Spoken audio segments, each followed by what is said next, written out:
তোমার প্রতি আহ্বান, জামাতে জয়েন করো। জামাত তোমাকে মাদক থেকে মুক্ত করে তোমার হাতে কাজ তুলে দেবে। যুব সমাজের জন্য পথ নির্দেশনা দেওয়ার জন্য আমার পক্ষ থেকে, এটা মনে হবে দেখতে একটা সিগারেট, কিন্তু এটার ভিতরে আমার পক্ষ থেকে একটা চিঠি আছে। আমাদের এই মাদক সেবী ভাইগুলোকে ঘৃণা করলে হবে না, মাদককে ঘৃণা করতে হবে, মাদক কারবারিদেরকে ঘৃণা করতে হবে, মাদকের সাপ্লাইয়ারদেরকে ঘৃণা করতে হবে, প্রশাসনের যারা প্রশ্রয় দেয় এদেরকে ঘৃণা করতে হবে। আমাদের ওই ভাইগুলো মানে বিপদগ্রস্ত হয়ে গেছে, ওদেরকে আমরা ভালোবেসে আমরা আজকে ভালোবাসার বাণী নিয়ে এসেছি। আমরা আজকে আমাদের প্রিয় যুব সমাজের জন্য পথ নির্দেশনা দেওয়ার জন্য আমার পক্ষ থেকে, এটা মনে হবে দেখতে একটা সিগারেট, কিন্তু এটার ভিতরে আমার পক্ষ থেকে একটা চিঠি আছে যুব সমাজের উদ্দেশ্যে। যুব সমাজ, তোমার সময়, শ্রম, অর্থ তুমি যেদিকে ব্যয় করছো, এটা কি সঠিক কাজ করছো? না, এটা সঠিক কাজ করছো না। অতএব তুমি ফিরে আসো, তোমার মাদককে তুমি না বলো আর জীবনকে হ্যাঁ বলো। এই বাণী নিয়ে আজকে আমরা রাস্তায় নেমেছি। আগামী 3 দিন এই কর্মসূচি চলবে।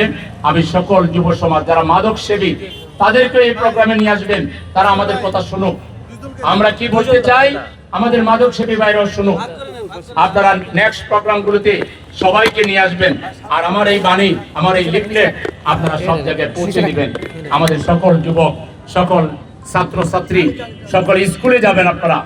মাদকের একটা বড় রুট কিন্তু তার টার্গেট থাকে, ওদের মাদক কারবারিদের স্কুলগুলো টার্গেট থাকে। এই জন্য স্কুলে গার্জেনদের কাছে এগুলো বিতরণ করবেন, ছাত্রছাত্রীদের কাছে বিতরণ করবেন। আমরা আর একটা আমাদের জীবনের, আমাদের একটা সম্পদ, একটা ছাত্র, একটা তরুণ আমাদের একটা সম্পদ, একটা দেশ।